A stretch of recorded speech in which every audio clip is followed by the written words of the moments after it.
शिव जी की महिमा जन जन तक पहुंचे, इसलिए सच्चिदानंद सीक्रेट सब आप सभी को शिव महापुराण की कथा सुना रहा है।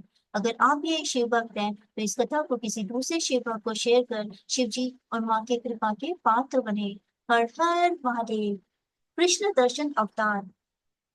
इक्ष्वाकुक वंश में श्रद्धा देव नाम की 9वीं पीढ़ी में राजा नभग का जन्म हुआ। उनके यहाँ विष्णु भक्त अम्बरीश और नभग नामक दो पुत्र उत्पन्न हुए।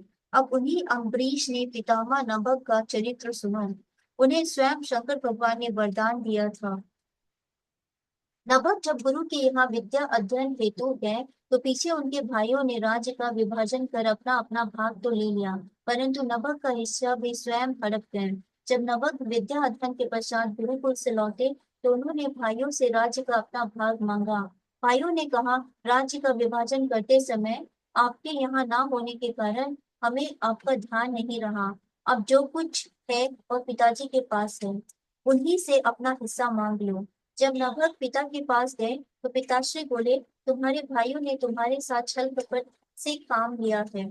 मैं तुम्हें एक उपाय बताता हूँ। तुम विद्वान और वेदांत में निपुण हो। मुनि अगिरस एक यज्ञ कर रहे हैं। उन्हें हर छठे दिन मुंह घेर लेता है, जिसके कारण उनका यज्ञ पूरा नहीं हो पा रहा है।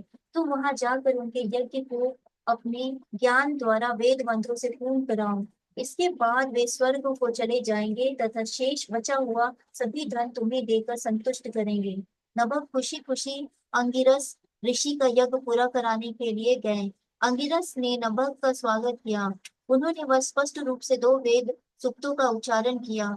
यज्ञ की समाप्ति पर अंगिरस ब्राह्मण ने अपने यज्ञ का अवशिष्ट धन नभग को प्रदान कर स्वर्ग को प्रस्थान कर गए। उसी समय भगवान शिव जी कृष्ण दर्शन के रूप में प्रकट होकर नभग से बोले, हे नभग, यज्ञ के अवशिष्ट भाग पर तो मेरा अधिकार है, इसे तुम ग्रहण नहीं कर सकते। सत्य सत्य बताओ, तुम्हें यहाँ किसने भेजा है? नभग ने उत्तर दिया, इस धन को राशि अंगिरस ने मुझे प्रदान किया है, इसीलिए यह धन मेरा है। आप कौन है जो मुझसे ये लेने से रोक रहे हैं? इस सत्य बात को सुनकर परमात्मा कृष्ण दर्शन ने कहा, हम दोनों के इस विवाद में आपके पिता ही प्रमाण है। तुम उनसे जाकर पूछो, वे जैसा कहेंगे वैसा ही हम मान लेंगे। यह सुनकर नभग अपने पिता के पास गए। उनके पिता मुनि श्रद्धा देव ने बताया कि वे पुरुष और कोई नहीं बल्कि स्वयं भगवान शंकर हैं। यज्ञ की अवशिष्ट वस्तु उन्हीं की होती है।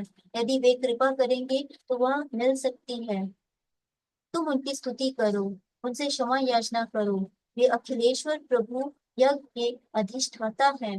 ब्रह्मा विष्णु आदि यज्ञ देवता उन्हीं के आदेश पर कार्य करते हैं। नभग ने भगवान शंकर के पास पहुंचकर अपने अपराधों की क्षमा मांगी और उनकी स्तुति करने लगे। शिवजी बोले, तुम विकार रहित होकर सभी सुखों का उपभोग करोगे। इतना कह के वे अंतर ध्यान हो गए। हर हर महादेव।